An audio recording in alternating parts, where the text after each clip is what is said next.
The 18 Strong Podcast, episode number 357 with Dr. Zach Cutler from FGL Performance.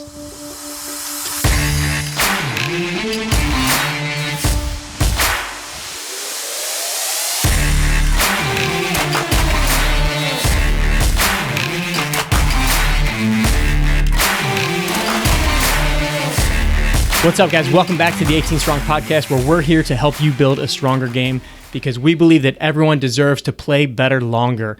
This week, in our episode, we are actually in studio with Dr. Zach Cutler from FGL Performance. Dr. Zach is the lead chiropractor. He's a sports performance chiropractor over at a really cool facility here in St. Louis, Missouri called Family Golf and Learning Center, or FGLC for short, and he's the head of FGL Performance. Dr. Zach also played very high-level golf, playing Division I at Valparaiso. He made it into the 2016 U.S. Amateur, and so he utilizes his background in golf to work with his patients, specifically golfers just like you, to help them move better, help them improve their game through their body. So in this episode, we talk exactly about that, how you can improve your game by working on your body, because it's the only thing that you use on every single shot. So today we talk with Dr. Zach about building speed, gaining mobility, and really ultimately swinging the club better for a longer period of time. You have to control your body for 18 holes, 36 holes, or even longer. And he helps us figure out how we can do that better. So we're going to do that right after this. Our partners over at Linksole have been providing us with the best apparel for both on the course and off the course, from polos to t-shirts like the one I have on right now. Everything that they have is meant to be worn from the golf course to wherever you're going next, whether that be casual, whether that be to the beach. There's all different options over there. So go to 18strong.com/Linksole. You'll get 20% off of anything in your cart over on Linksole's website. So again, 18strong.com/Linksole for our favorite brand of apparel for anything on the golf course and off. Now let's get to this week's interview.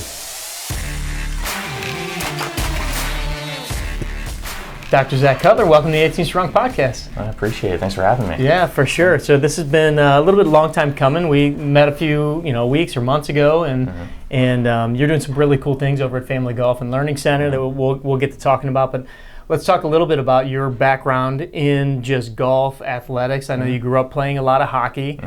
Did you play more hockey or more golf when you were growing up?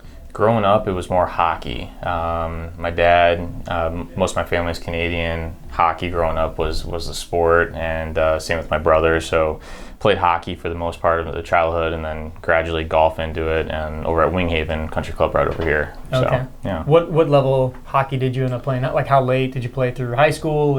Yeah, so I played until sophomore year of high school, and it was a Central States team through St. Louis Selects. They're called, it kind of transitioned into Carshill AAA now, and so it wasn't quite at that AAA level, but just in between that AA and AAA level. So, met a lot of good people through that program, but also a lot of those players were golfers as well. So it was a good mesh.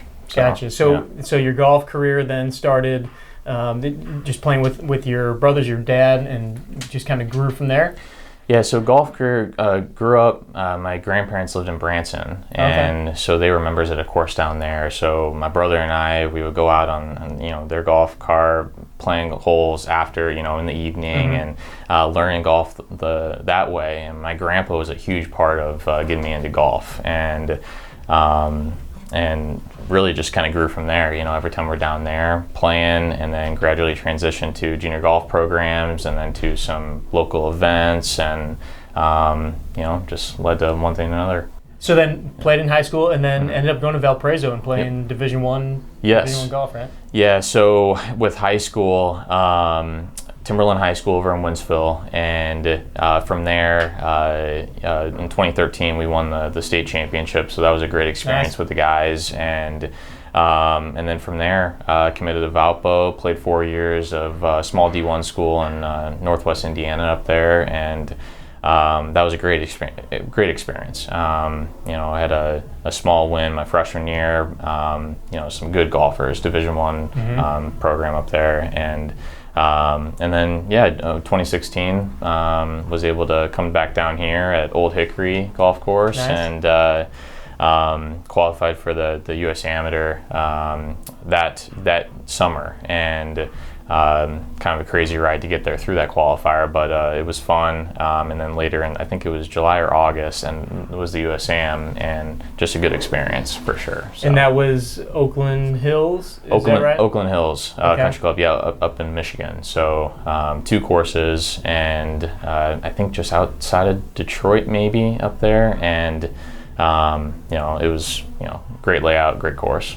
So what was it like going into that setting? Obviously, a very big deal to make it to that setting, that level. Yeah.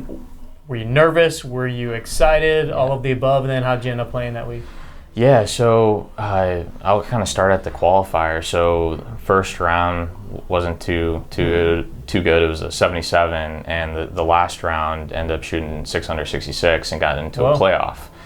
And 3 guys, and that actually took 8 holes. So it was a long second day, and I got that second spot. And from there, I didn't really know what I got myself into in regards to the USAM. Like, I'll always try to qualify for that. Everyone in the area, you try to qualify for that if you're AM, and then you don't really know until you're there. When you're there, it's really, really neat how structured and how everything's set up at this USAM. It's so professionally set up, and I was nervous when we were there.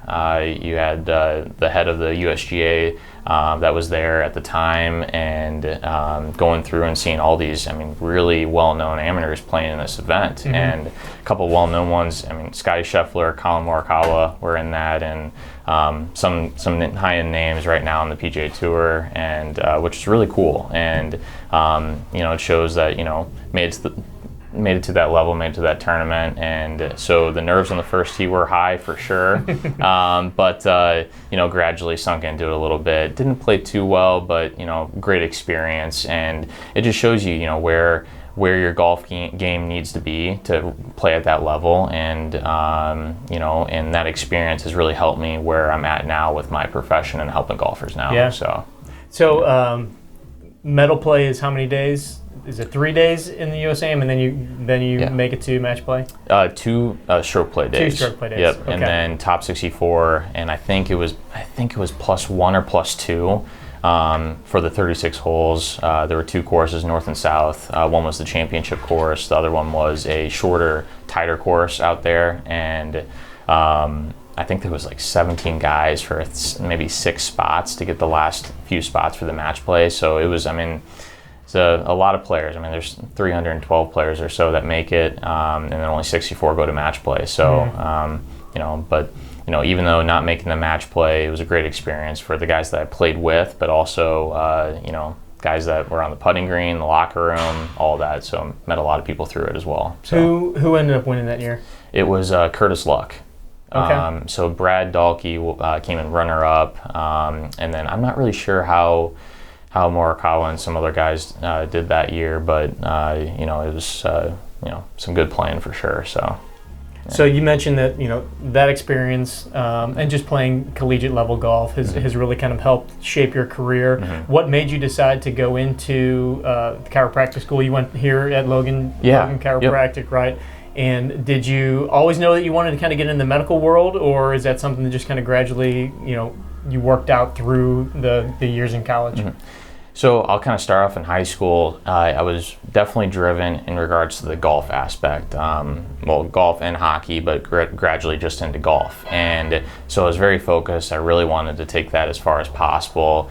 As I was in college, playing both golf and the academic side, I realized I really enjoy the body biomechanics. I wanna help people, and I felt like, and I wanted to work with athletes as well, and I felt like originally physical therapy was the way to go. Nowadays we're becoming very similar, PTs and chiropractors, and but the entry into schooling is a little different. So I was actually originally taking classes to go into PT school and try to get into those, and transition where I met a few guys that actually were in here down in St. Louis that ended up going to Logan, and I'm like, you know what, it's close to home. I shadowed some physical therapists, some chiropractors. I love both professions, and just thought, this is the route, to go, being close to home here at Logan, and I'm glad I went that route for sure. So that's awesome. Yeah. I was expecting you to kind of say that maybe you had an injury, that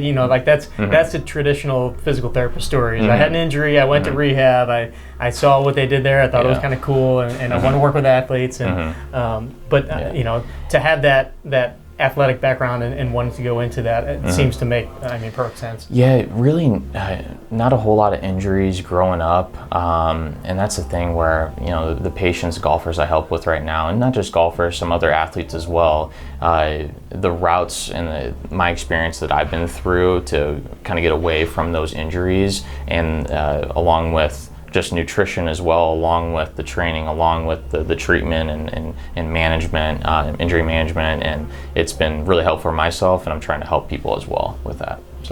So you work at one of the coolest places here in St. Louis, Family Golf and Learning Center. Yeah. So first, just for people that are listening, we had Adam Betts on the show a long time ago, really right when Family Golf and Learning Center was getting ready to be opened up. But tell us about what's going on over there, what the place is, because I think that when you hear that name, you don't really know what it is, but it really is like a premier spot for golf in St. Louis.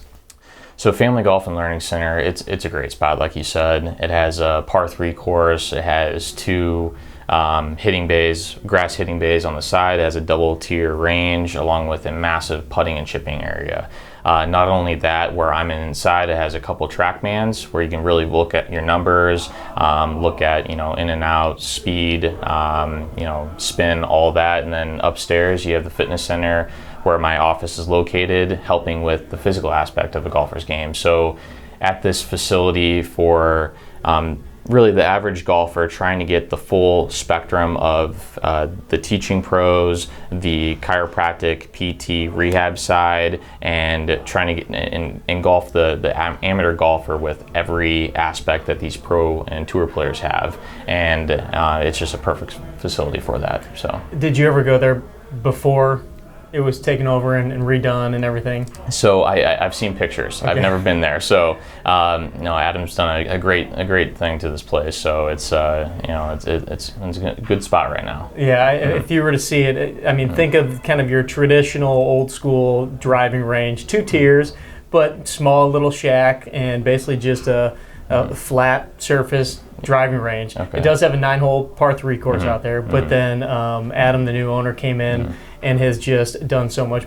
Tore down the old building, built a new 10,000 square foot facility. It's top notch. And every time I go there, so my son goes there now. My son's 15 years old. Him and his cousins and buddies. Hey, can we go out on a Friday night and go up to Family Golf when it's 45 degrees out? You can go inside and to the hitting bays or the heated bays. Yep. But it's cool. Like, there's so many kids out there practicing, and I think that there's so few places, and I think this probably goes for the states in general. There's unless you belong to a club, it's hard to go get real practice in, and then to have a facility where you can go practice your short game, and then you can go inside to hitting bays, and then to take it another level and have somebody like you there where you can come and get assessed, you can come and get a training program, you can have Dr. Zach work on you.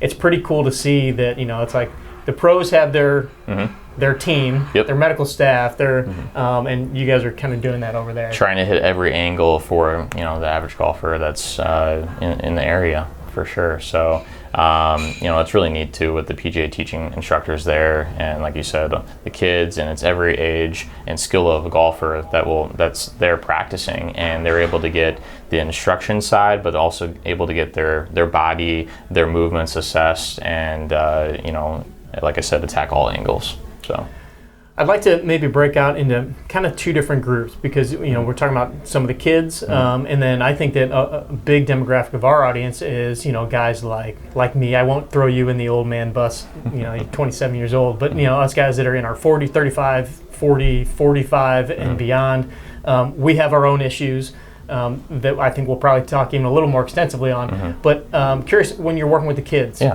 because typically you think of chiropractors, you think a guy that has back pain goes to a chiropractor, right? Well, you're a chiropractor, a sports chiropractor that works with golfers, works with a lot of kids. What does that look like when you bring a kid in? And what are some of the reasons why, somebody that's listening maybe would want their, 14-year-old to come see somebody like you, even if maybe they don't have pain or discomfort or things like that?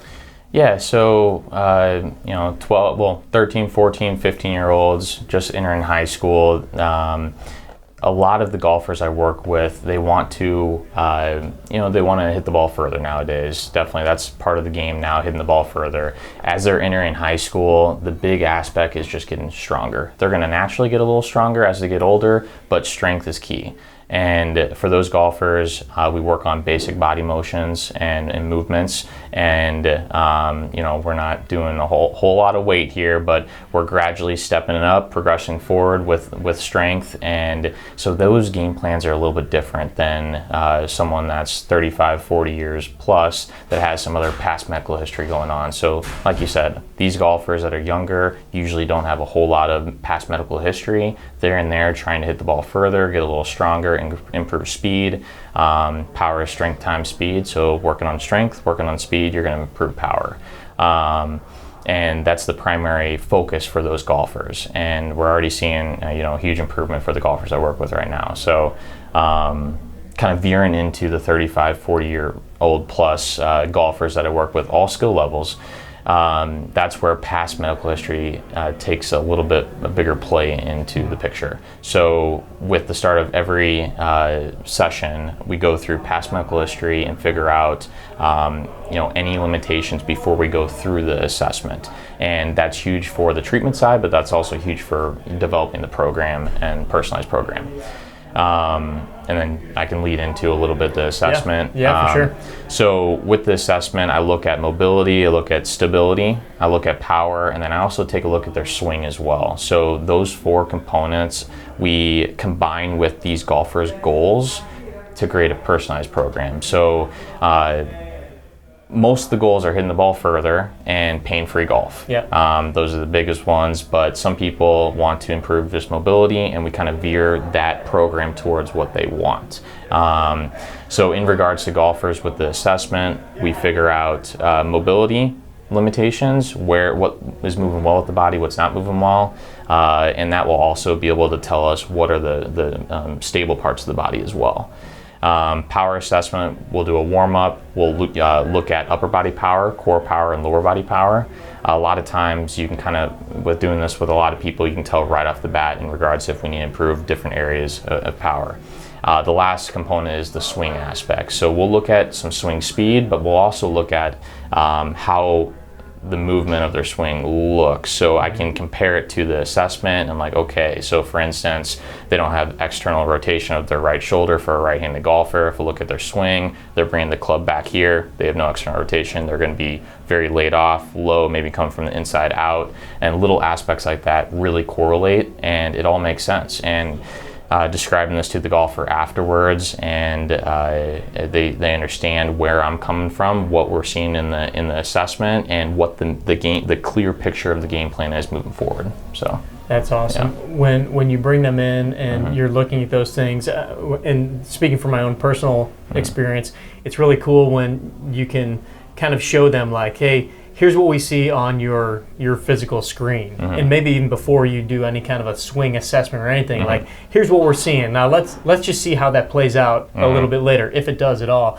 And then you just start to see these light bulbs turn on in their head. Are there any kind of low-hanging fruit or really common things that you tend to see in that demographic? Are there certain parts of the body that you kind of have seen there's a lot of patterns here? Definitely. So if someone comes in, for instance, with SI joint dysfunction or SI joint pain, a lot of times, most of the time, early extension is a big aspect of that SI joint. So they're not able to fully turn their pelvis. A lot of times they try to stand up or early extend their golf swing. So early extension is huge. So pelvic rotation is part of the assessment that I see probably failed the most. And I don't like the word fail.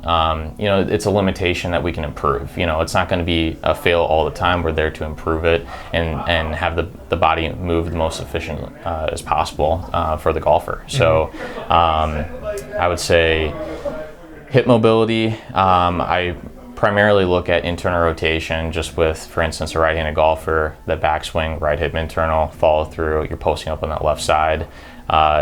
So internal rotation's huge. I find limitation with a lot of people with internal rotation. That could be, so with the assessment, 2 different types. So for instance, if we're looking at lower quarter rotation, which is internal rotation of the hips, if someone's not able to perform that motion, I actually check passively as well to make sure if there's a true limitation in that motion. So for instance, can you explain that a little bit? What that means, passively versus active. Yeah. So active is with the lower quarter rotation, the patient, I'm not doing anything, the patient will actively try to rotate their hip into internal rotation. And there's a specific movement for that with the assessment. So they're actively moving their muscles, contracting their muscles to get in that motion. So I assess where they're able to go with that degree-wise. And then on the table, my chiropractic table, I check passively so that the patient's not moving their leg at all. I'm passively moving their leg into that internal rotation, and I compare if it's the same or if it's different. So for instance, if the golfer actively, say, goes 40 degrees of internal rotation and I'm able to passively go into 60 degrees, then we know they don't necessarily have a limitation. They have a mind-body connection limitation, where I love those where do specific movements, golfers really able to get in those motion right off the bat. Great. And then, for instance, the opposite case, where if it's 40 degrees of internal rotation, passively only able to get to 40, they have a true limitation. And most of the time it's muscular related, but sometimes it could be osteology in the bone where it's going to be a little bit tougher to get that internal rotation. Just want to go into that a little bit. Yeah. No, I think that's really important to distinguish, is the fact that you can actually have the range of motion in your body, but you're not executing it in your activity that you're doing, right? Exactly. So in your golf swing. So like you physically can do it. So if Dr. Zach has you laying on the table and he's able to rotate your leg to 60 degrees, but in your swing, you're only rotating your pelvis or your hip to that shorter 40 degrees or whatever. Hey, you have it, we just don't know how to turn it on yet. And so then let's distinguish between what you would do in a situation like that. So in one situation, you've got somebody, they're just stuck, right? They don't have that full range of motion. They're at 40 degrees, they're stuck, but we want to get them to 50, 60, whatever it might be. What does it look like for that patient or client versus somebody that you're like, no, you got it, we just need to kind of figure out how to make you use it? Definitely. So there are 2 different avenues. So in regards to the treatment side, for a golfer that is truly limited in that internal rotation, this could be any range of motion, shoulder mobility, it could be other aspects or parts of the body as well. But just for instance with the hip, I would do more soft tissue therapy. I would really work on the muscles and the tissue in that region to help improve and loosen up that region. Along with that though, I would add in specific movements to help engage and move into that internal rotation to add into it. For golfers that just have a mind-body connection limitation where they can get in that motion, but they're not used to really getting in that full range of motion, that's where really just specific exercises and movements can help them get there. So that's where I say it's a little bit better when people have that range of motion but aren't fully utilizing it. We can get them there pretty quickly. Right, and that's where, so there's always this talk about, golf and fitness and where do the exercises come in and how much should be golfish and how much should not be. But I think this is the exact specific point where, being able to identify the reason we're doing this exercise, the reason we're going into this motion is not just because we want to make it look like a golf swing. It's because we're trying to get you to be able, your body to be able to feel this position or move in this position. Exactly. But knowing that you have that motion, okay, we can do this. It's not just let's grab a cable and let's start rotating because I'm a golf fitness guy and that's what we do. We just rotate, right? Yeah. So I would think that the other the other individual that has the limited hip, or they have the actual physical limitation. This, to me, would be where like your expertise really makes such a big difference for some of these people. Yes, definitely. So just knowing the anatomy in that region as well, and a few other soft tissue techniques play well in these cases for sure. And this is, again, it's in combination of the exercise portion as well. So that's where I like to utilize both chiropractic care, soft tissue therapy, passive modalities, and these techniques. There's a few techniques I can name, but all of them are trying to, they have the same goal in mind. So, yeah. So how do we? So first of all, you know, when people think chiropractor, or at least that's changing now, as far as like they used to think chiropractor. Oh, crack your neck, snap your back, and move on. Come back next week, right? Yeah. So do you do much of the? How would you describe it to the layperson of subluxation or? Manual adjustment, manual therapy, or manual manipulation. So adjustment would be easy term. So for instance, for a golfer, if we're doing an assessment, T-spine rotation, so thoracic spine rotation, we're looking for at least past 45 degrees bilaterally. If someone's coming in and they have no past medical history of the thoracic spine, everything's green light, no red flags, and they're limited in T-spine rotation, well, that's where I'll combine my chiropractic care knowledge, chiropractic knowledge, along with exercise to help improve that. So we would adjust T-spine, we would go in, do a short little assessment chiropractic wise, but our goal is to help gain a little bit more motion in those joints. So the spine's made up of many different joints that can connect bone to bone basically with the disc in there, and if we can create more motion in those joints along with these exercises, it's going to have the optimal outcome and benefit for the golfer. And that's the key, right? It is creating the motion, but then backing it up and fortifying it with your ability to strengthen. And I think that's where you know, it's great. We have a chiro and a PT in the same room together, and we do get along, right? Like people think that natural enemies, but I think that's kind of initially where some of the differences occurred, where like the PTs were always kind of the exercise rehab. You guys were always a lot more the manual therapy and the adjustments. And now what I'm seeing is there a lot more crossover. Not so much as far as the adjustments from the physical therapy side. And again, I've been out of the clinical world for a while, but it's cool to go to these continuing education courses and meet so many different chiros and PTs that have such similar ways of thinking and going through the same, you know, education to really learn how the body's working, and you know, just seeing what you're doing with the combination of the manual therapy and being able to, first of all, relieve ailments, but then, you know, really kind of utilize those skills and then back it up and work on strengthening and training and doing those. So I assume a lot of your clients, patients will, you know, go home with some sort of homework or exercises or posture drills, or you know, what are some of the biggest things that you're constantly working on, and maybe for the kids and for the adults? Well, number one for sure nowadays, everyone looking down at their phone, anterior head carriage, rolled shoulders forward or anterior, and so a lot of postural exercises. So there'll be chin retractions, they'll be working on the rhomboids or the posterior muscles to help with the posture. So, and I see that across the board for sure. And a lot of kids in school now too, sitting down, hunched over. I need to do a better job. I think everyone does, right? And that's where simple movements like this that I give golfers, patients, and just getting on them daily will really help in the long run. So, yeah, the consistency is so important. Definitely.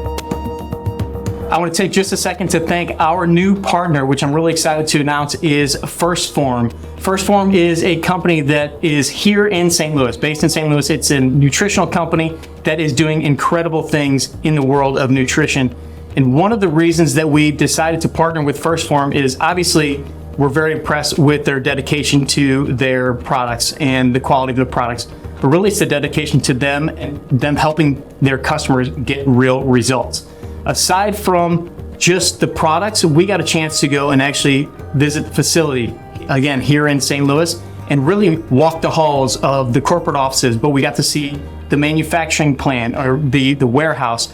And it's not just a place where they're packaging supplements and shipping them out. It's a culture, it's a community, and you can see that amongst the employees. You can see that their culture and their core values that are not just pieces of art on their wall, they're actually living them there, and they're helping to expand those into the community. And really, that's why we partner with First Form. Obviously, their products are incredible. Otherwise, we wouldn't suggest them either. We use them on a regular basis. So you're going to be hearing a lot more about their products and what they can do for your fitness, what they can do for your golf game.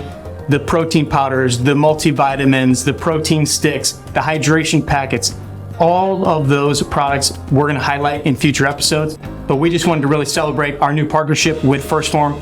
You can go to their website, firstform.com/18strong. And we're going to be doing a giveaway every single month with anybody that buys through that link. So go to firstform.com, that's PHORM.com/18strong. That'll take you directly to their website, and you can check their whole suite of products. It's including some of their fitness apparel, and anything that is purchased over there, you're going to be enrolled into our list for our giveaway. Let's talk a little back pain, because obviously chiropractic and back pain kind of go hand in hand. What do you see as, especially with the golfers, as some of the biggest reasons why golfers tend to have back pain? Yeah, so two components. So in regards to putting the tee in the ground, in regards to looking at putts, the lumbar spine's in the flexion, or I guess tucked underneath, where you're putting a little bit more pressure on the disc. That's where you could have some disc bulge, potentially disc herniation later on, and I see that with a good amount of golfers. Also, though, the second aspect would be the rotational aspect. So usually the trail SI in the low back, that bone back there, for a right-handed golfer, where you're pinching it off through your swing, we see a lot of SI joint dysfunction. So there's different parts, though. So especially for SI joint, there's hypomobile and hypermobile. So you got to kind of figure out which one's what, and then it would lead down a different path for treatment. So you see, you're looking at different parts of the spine. I would say a lot of times it's more low back as opposed to just mid back and cervical spine discomfort with golfers. A lot of times it has to do with core stabilization is huge. I know a lot of people think when I say that, they're like, oh, the core's up here, not back there. If you're able to really strengthen this region, and I'm not talking about crunches all the time, isometric work where you're in the neutral position, but still strengthening that core, that's really going to help the whole torso and help that low back. So isometric dead bugs, bird dogs, and people ask as well, they're very simple at first, but there's many ways to improve and make it a lot tougher. Sure. And then breathing is a big aspect of it as well. So you want to breathe through the stomach as opposed to just breathing right through the chest. You want to make sure you're expanding throughout the whole region here, not sucking in like a six-pack. You want to actually expand out and really brace that region. So just veering off that, I would say isometric core exercises are huge for golfers with low back pain. So go into the breathing a little bit, because that's become something that I've really gotten fascinated with, as far as how that can impact your bracing. It can actually impact almost like decompressing the spine a little bit if done right. What are ways that you have people incorporate the breathing into maybe your training programs, and what are some of the other benefits, or how does it actually kind of work to help brace the back as well as kind of decompress? Yeah, so it's called intra-abdominal pressure, and when, for instance, someone's in a dead bug position where they're on their back, legs up, and they're just bringing one leg out, one arm out, we really want to focus on the belly breathing outward. So almost pretend this is a cylinder. Instead of trying to suck in like a six-pack, you actually want to feel like you're expanding out, embracing the whole region. So a lot of times when you're during impact of the golf swing, the pelvis slowly tilts underneath itself in the posterior tilt. Having that bracing there is super important to help support that spine during impact and throughout the golf swing.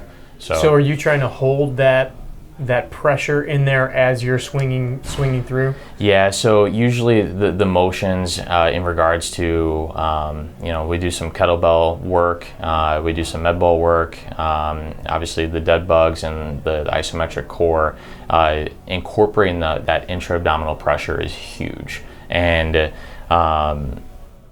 we see huge relief, and really not just from low back, SI joint dysfunction, and overall, this could be for the golfer, but this is for really any athlete in any sport, rotational sports, huge. So, what about something that I found is the fact that a lot of people will present with back pain, and maybe they even have something on an MRI where you see some sort of disc herniation or something, but when you really dig a little deeper, it's not necessarily it's the result, but it's maybe not the root cause, and it might be coming from other parts of the body that for one reason or another. Where are some of the bigger pieces that you found? Like Greg Rose from TPI always says, like your low back is like the big brother, like.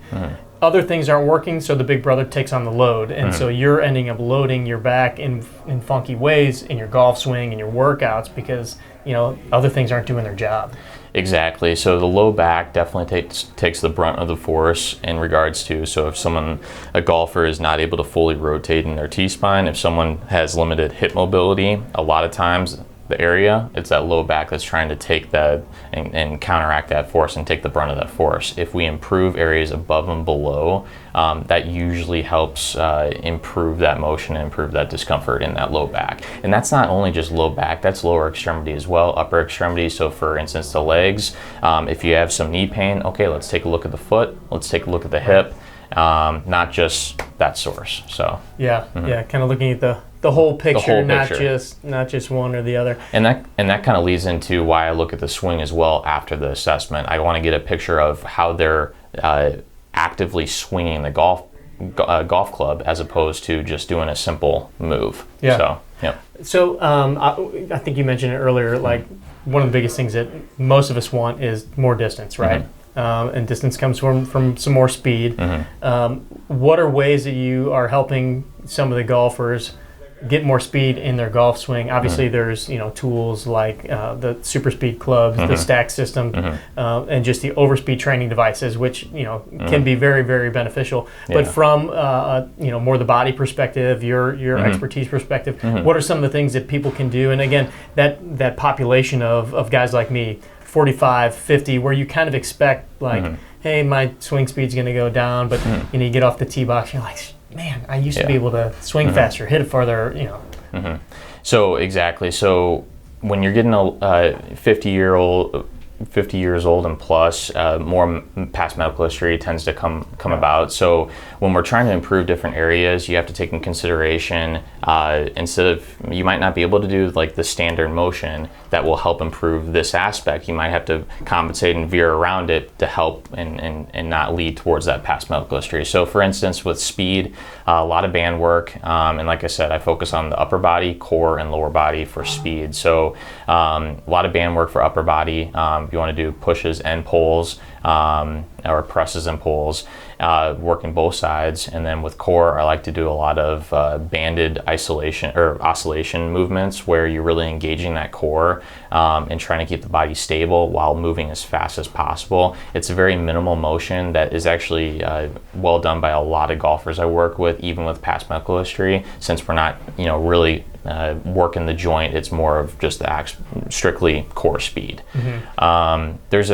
There's many others you can incorporate into your program, but I would say the biggest thing for myself and working with a lot of members that are 50 years old and plus, it's that past medical history aspect. So it's very easy coming someone in where they don't have any history with shoulder injury, hip injury, back, and we can go right into the motions I want, as opposed to if we have knee replacements, hip replacements, maybe some back, maybe there's hardware in the spine, fusion, so you're going to have to veer around that to still try to accomplish that same goal. So do you kind of sway any of those people from any of the overspeed training devices, or just kind of teach them how to maybe minimize what their issue or injury might impact? Yeah, so in regards to, for instance, a gentleman with some hardware, lower lumbar spine, where we want to have a little bit more rotation in the spine. The hardware leads into more of the T-spine, where rotation is going to be a factor. So we're trying to improve. We're not going to improve T-spine rotation because there's hardware right in there, and we're not trying to affect anything with that. So we're going to look at different areas where we'll work out maybe a little bit more shoulder mobility, a little bit more lat flexibility to get more depth in that backswing, maybe a little bit more internal rotation of that right hip for the right-hand golfer. So we're looking at, we can actually compensate a little bit on different areas to improve the same motion or same goal. Right. So. And what was the question again? Just regarding like overspeed training and helping people kind of figure out whether it's right for them, it's not right for them. I don't know how you feel about it. We approach it. Everybody approaches it a little differently.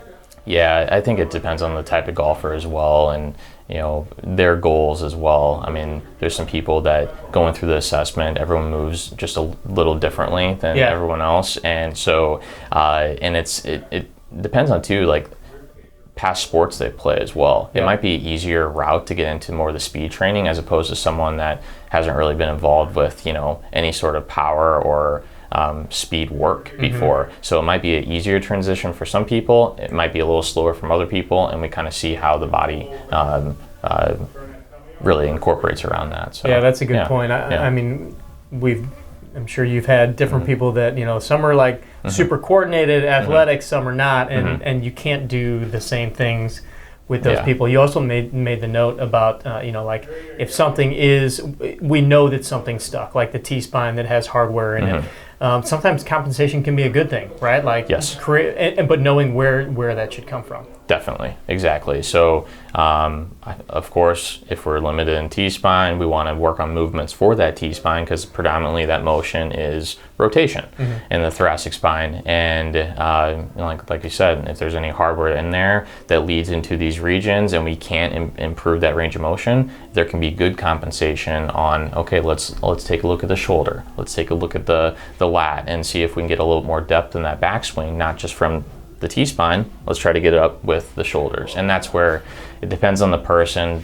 If they have past shoulder history, medical history, then we'll have to take it step by step and see what we can do. So yeah.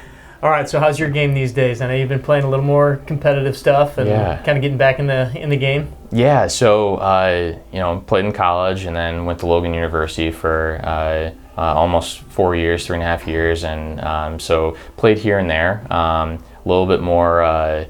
Not as hectic, not qualifying, all this stuff. So more for fun golf and getting back into it now. Currently, Metropolitan Golf Association and Missouri Golf Association hold a lot of great events in the area, in the metro area, along with the whole state of Missouri. And getting back into it, sitting at a 0.3 right now. So look at you. Trying to get back a little bit better, but I'm pleased. And that's where too the golf side of it as well, and the golf experience, and incorporating that with my chiropractic knowledge, working with these golfers has been huge, and people really enjoy that. So I mean, just being able to, well, first of all, I'm sure that your clients are excited to kind of watch what you're doing, when you go out and play, like they're excited to see how you did, but being able to talk the language, being able to understand what they're talking about when they go out and they come back and tell you how great they shot or how terrible they shot. What would you say are some of the biggest things that have impacted your golf game from your personal career? Knowing what you do now, maybe what would you have liked to instilled in younger Zach that you now know, and you're like, hey, this is a big deal, and this is either helping or that was hurting? Definitely. So when I was in high school, leading into college, I definitely wish I went through this TPI process and really got to know how my body moves and what exactly, like what a personalized program for myself would look like. I wasn't as knowledgeable back then with that. Understandable, high school, going into college, not really sure what I'm doing, but now knowing all this and continuing to learn, I'm incorporating into my workout programs, and I'm incorporating into my golf game, and I see results. So the biggest thing right now in college, my driving wasn't the best aspect of my game. It was more short game. Now I'm actually incorporating a little bit more power moves into my workouts and hitting the ball actually further now than I did in college. Right. So and it just makes it more exciting and more fun as well. So. Yeah. What did your training program in college look like? Did you guys have a dedicated coach for the team? We had a strength and conditioning coach, not specifically for golf. It was a combination of a few other teams in college. Mm-hmm. So we did a lot of core work. We did a lot of legs, but it wasn't totally designed for golf. And that's where I wish, the knowledge I know now, I could really help out. Thankfully, since then, they've kind of reamped the system and their strength and conditioning program that it's veered more around TPI and exactly on what each golfer needs. And the team has really improved even since I've been there. So it's really cool to see this stuff works. I incorporate it in my workouts and my routine, and it shows results for sure. Practice-wise, since you have this facility at your disposal pretty much, what does it look like? Are you able to get out and actually put some practice and time in out there? Or, I know you're running crazy with sessions and clients and stuff like that too. So a lot of people think I have all the time to practice and this and that, which it's a great facility, but definitely busy up in the office. And during lunch, I try to go down the TrackMans, hit some golf balls, and get some numbers that way. But most of the practicing is usually done usually in the evenings after I'm done with work and on the weekends. But I'll try to get out when I can, so that's for sure. So it's funny, we were talking about this big Nashville trip that we have coming up, and I've got a buddy that's coming in from LA to go on the trip, and we haven't seen each other in a long time. I think we've only played golf with each other maybe once a decade ago, and we're trying to figure out, I'm like, what's your handicap? And he doesn't have one, and I'm like, oh, all right, we got to get you sorted out. And he's like, what's yours? And I'm like, I'm a 12. He's like, really? I'm like, I'm perfect proof that working in the world of golf doesn't mean that you play a lot of golf. I think that probably pull any of the instructors over at FGLC and they'll probably all say the same thing, like, we're working here all day. The last thing we're doing is spending a ton of time. So for all of you out there that have friends that are golf instructors or golf fitness pros, like, realize that many times it's working with the golfers most of the time, and rarely is it us getting out. And so hopefully we're trying to practice what we preach, but it doesn't always happen that way. 100%. So and I want to go back to, like, in regards to thankful with my golf game and getting into that where it's been now, and along the help with my family, my friends, but also Nathan Carnes, PGA secretary now. He's been a huge help with junior golf and my tournaments growing up. So he's over here at Winghaven Country Club, and a great person and good golfer himself. So he's been a huge influence growing up for sure. So. Awesome. What do you have on your golf radar? Any trips, anything like that coming up soon? Yeah, so I have a trip with a couple golfers I work with, along with some family friends, and we're going to go to TPC Deer Run in 2 weekends and play there for a couple rounds, and love that course where the John Deere Classic is at, only a few hours away from here. So that's the last really trip for this year, and hopefully we can get out a little bit more next year. So cool. Do you have an epic round that you remember as like your best day on the course? You kind of like blackout mode and went crazy? Definitely. So actually that second round of the USAM qualifier. So good place to have it. Yeah, I've shot 66 a couple times, but this one was definitely the best. So 9 birdies, 6 under 66, but it kind of hurts me a little bit. I remember it. I double bogeyed that last hole, so it was close. But and that's where the experience of that 8-hole playoff. Looking back at it now, I mean that's that was huge. So just the mental aspect of it, and just keeping in that grind. So helps me not only for golf, but also for, you know, my job and work and life and everything. So cool. Yeah. All right, brother, we're going to finish up with our traditional questions here at 18 Strong. So first one, Caddyshack or Happy Gilmore? Happy Gilmore. Yes. Hockey background, young guy. That's kind of the 100%. The pattern that I typically see. Is it one of the movies you grew up watching, or? A little bit, you know, not too often. I actually, so yes, golf, but I'm a big Miracle fan. So the hockey team there, USA. So that's definitely a big part of it. But Happy Gilmore, definitely the hockey side of it, I enjoy. So. All right, if you can pick your walk-up song, what's your walk-up song to the first tee box? So growing up, it was hockey, locker room, kind of pump up music and some rap, some EDM. So now it's actually by, I think, Drake and Lil Baby, Wants and Needs, it's called. So you should play it sometime. It's a good one. So I'll have to ask my 15-year-old son to play that one for me. Side question, I didn't prep you with this one. Hockey, being a hockey player, what's your favorite hockey movie of all time? Hockey movie? Yeah. Miracle. Okay. Yeah, that's for sure. Sorry, you said that? Yep. Any? Have you ever seen the movie Youngblood? I haven't. I've heard of it. Okay. So all right. Homework for you. Homework for you. Sounds good. Sorry, I had Youngblood on the mind, and I knew you just said Miracle, but you're good. I basically wanted to get to Youngblood. Yep. All right. Is there a book that has meant a lot to you, something that you've read and that you've learned a lot of lessons from, or that you tend to really recommend to people, golf-wise, life-wise? So this would definitely be more life-wise, not just golf-wise, and I think you can take different aspects of it how you want, but a pretty well-known book, Rich Dad, Poor Dad, and there's so many different aspects of that book that you can take away into your own life and anyone's life, and it really opens up your eyes and your mind about things, and I think that can really help you move forward and keep progressing onward. So cool. Yeah. Still trying to get my son to read that one.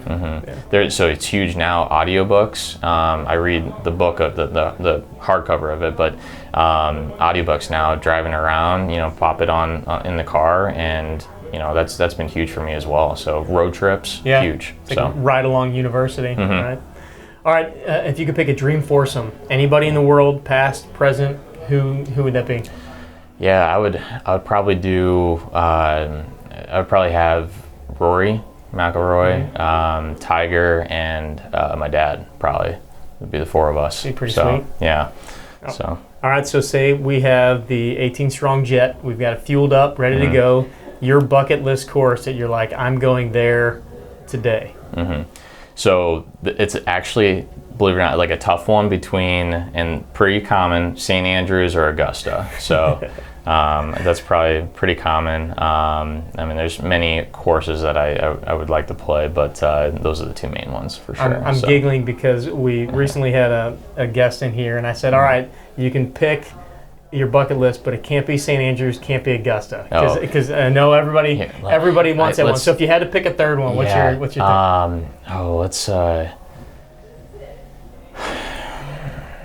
Probably it would be neat to play probably Pebble Beach. Yeah, Pebble Beach. I would say that. So, or maybe Shadow Creek. So most expensive golf course on the planet these days. So.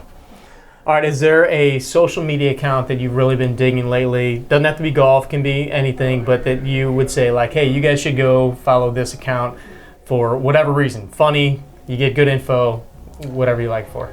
Yeah, so I'm kind of getting more into the social media side in regards to following accounts, and I like to follow a lot more of business and finance accounts, not only just golf fitness and golf accounts, but there are a few out there that I enjoy looking at, and it's more of just like personal finance. It's a podcast as well. It has its own Instagram account, I believe. Personal finance podcast would be it. So, and that's more just life and learn about finance, about business, any business, and I think that's huge. So, yeah. As a entrepreneur, business owner, that makes a ton of sense. All right, last one. What's the best piece of golf advice that you've ever been given? Definitely. So all of it, have fun. definitely. And I got into a point where I feel like a lot of golfers do, where you're working hard, trying hard, get on the course, and it's not really going how you want, and you're getting frustrated, and in the end, you're out here playing golf, and you have fun. You're out here. You're supposed to enjoy this, and I think once people realize you're on the course, you have fun, you loosen up, you're actually going to play your best golf, as opposed to being in your head. So I would say have fun. Great advice. All right, where's the best place for people to go find you, follow what you're doing? Yeah. I know you're putting a lot of stuff on social media now these days. Getting it rolling. Yeah, so at FGLC Performance, it's on Instagram, and then Facebook, Dr. Zach Cutler on Facebook, so it kind of goes hand in hand. Put a lot of movement videos on there as well, a lot of videos in regards to what we're doing in the office and treatment-wise, how we correlate things, and that's probably the biggest platform. I would say Instagram. So cool. Yeah, awesome. Well, Dr. Zach, thank you for coming on. Really appreciate your time, and I love that you're servicing the people of St. Louis. In the golf world, it's cool to have somebody here to be able to collaborate with and work with. And I've heard such great things about the work that you're doing, and just the mission of helping golfers get stronger, play better, and just be the best. Pain-free golf. Yeah, pain-free golf. 100%. All right, thanks, brother. Awesome, appreciate it. Thanks for listening to the 18 Strong podcast. Don't forget to go follow us over on Instagram at 18 Strong. And if you found this episode helpful and want to help us spread the 18 Strong mission, we'd really appreciate it if you shared with your friends. Train hard, practice smart, and play better golf.